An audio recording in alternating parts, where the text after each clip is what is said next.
On behalf of all of us here at the Friends of Science Society, I would like to thank you for listening to this message. Your support over the past year has been greatly appreciated.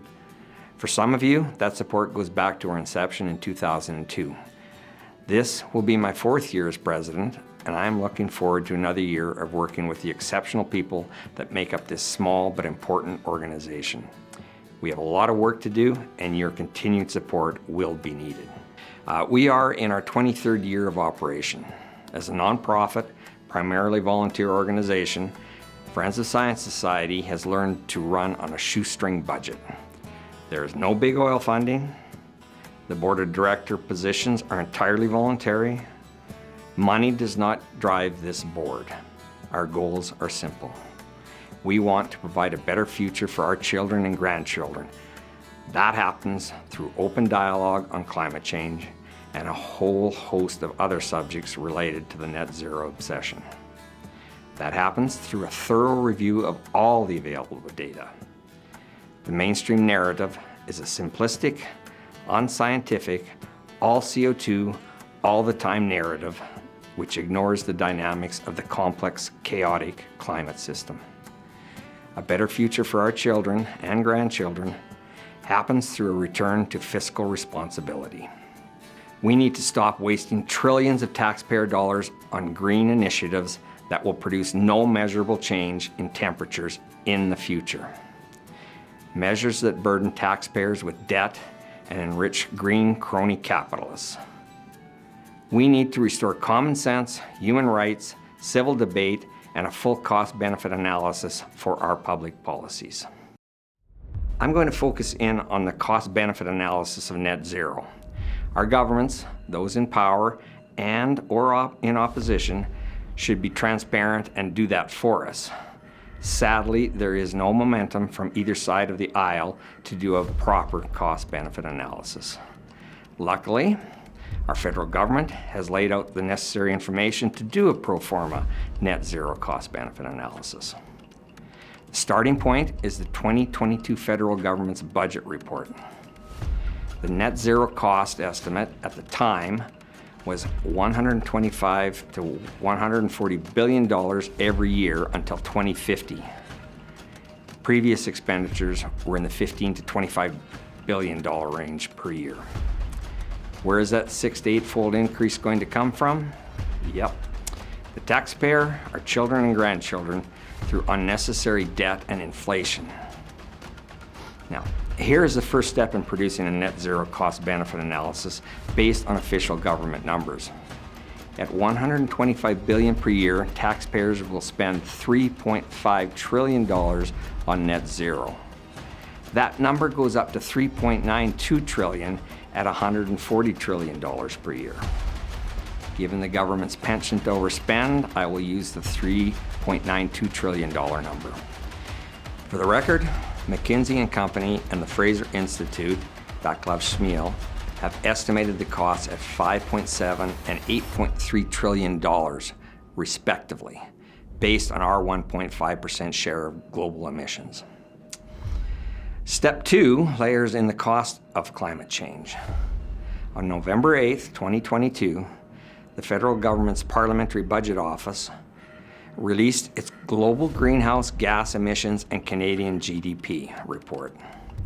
The PBO's analysis determined that climate change would drop Canada's GDP growth 6.6% in 2102. Based on a 2% per year growth rate, that means Canada's GDP growth over 2022 to 2102 period would be 371.4% instead of 378%. To put that in perspective, Canada's GDP would be $140.5 billion lower in 2102. That's $9.76 trillion instead of $9.9 trillion because of climate change. Over that 2022 to 2102 period, the savings would add up to $3.64 trillion. The PBO's GDP climate change savings estimate, that's 6.6%, aligns closely with Bjorn Lomborg's recent 5.7% climate change savings estimate.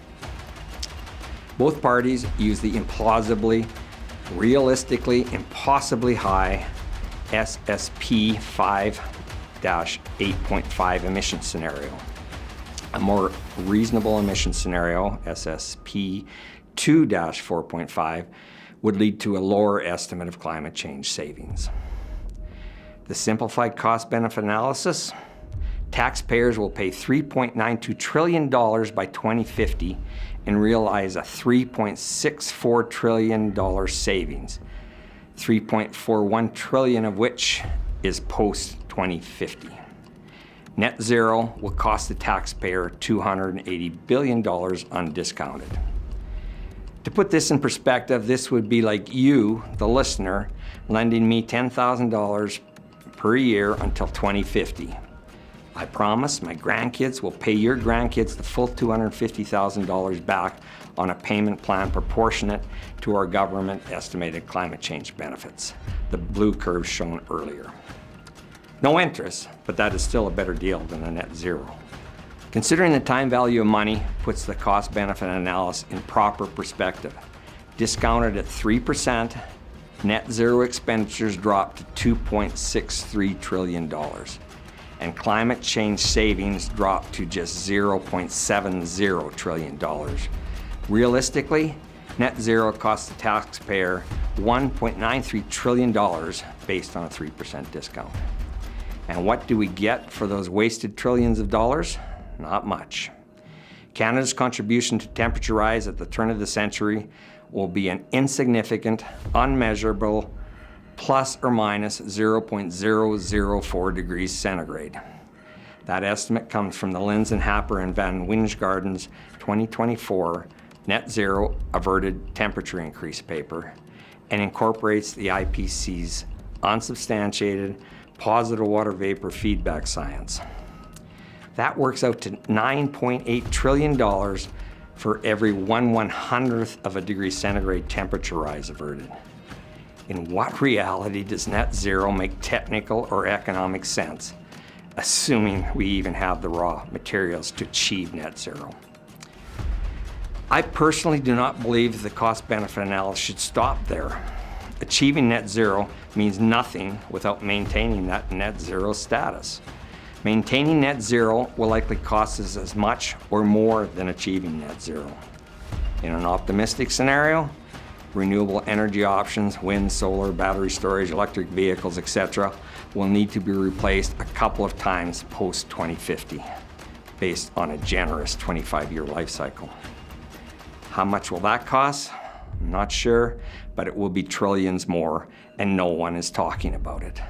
For reference, the cost to back up just Alberta's current electrical grid using battery storage would be $2 trillion on its own. That only gets us to 2050. I threw a third layer on the chart here to show what a very likely low additional $70 billion per year in net zero maintenance costs would look like.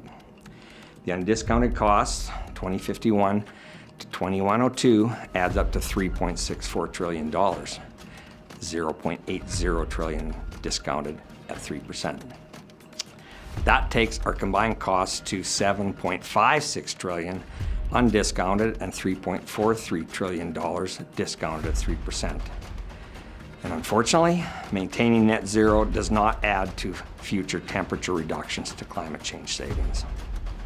Now we are wasting $3.92 trillion undiscounted and $2.73 trillion discounted at 3%.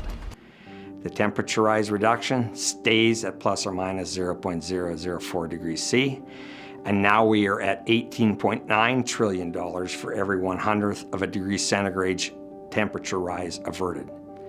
We are wasting trillions to save billions, chasing the net zero fantasy, and all that waste is new debt and future inflation our children and grandchildren will have to endure. All pain, no gain. The negative cost-benefit analysis should not be surprising. Net zero is based on the catastrophic anthropogenic global warming alarmist, all CO2 all the time narrative, which can be represented by the very unstable stool shown here. That narrative is based on three principles. Firstly, greenhouse gas, primarily CO2, emissions are driving global temperatures, but there are no empirical CO2 temperature data sets to back up that premise. Secondly, the IPCC's CO2-focused computer models project catastrophically high temperatures, but are self-acknowledged to run way too hot and use implausibly high emission scenarios.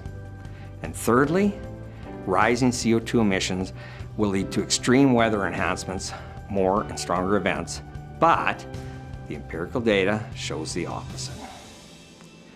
Net zero emission reductions have a negative effect on our economy with an insignificant, unmeasurable effect on global temperatures, as should be expected from a simplistic narrative that has no meaningful scientific backup. Net zero must be stopped. Overall, we have had a great year. The details can be found in a short video produced by Michelle Sterling, our communications manager. But we are still facing and will continue to address the serious challenge ahead of us, net zero being the primary focus. We hope your support, financial and/or otherwise, continues. Thank you very much.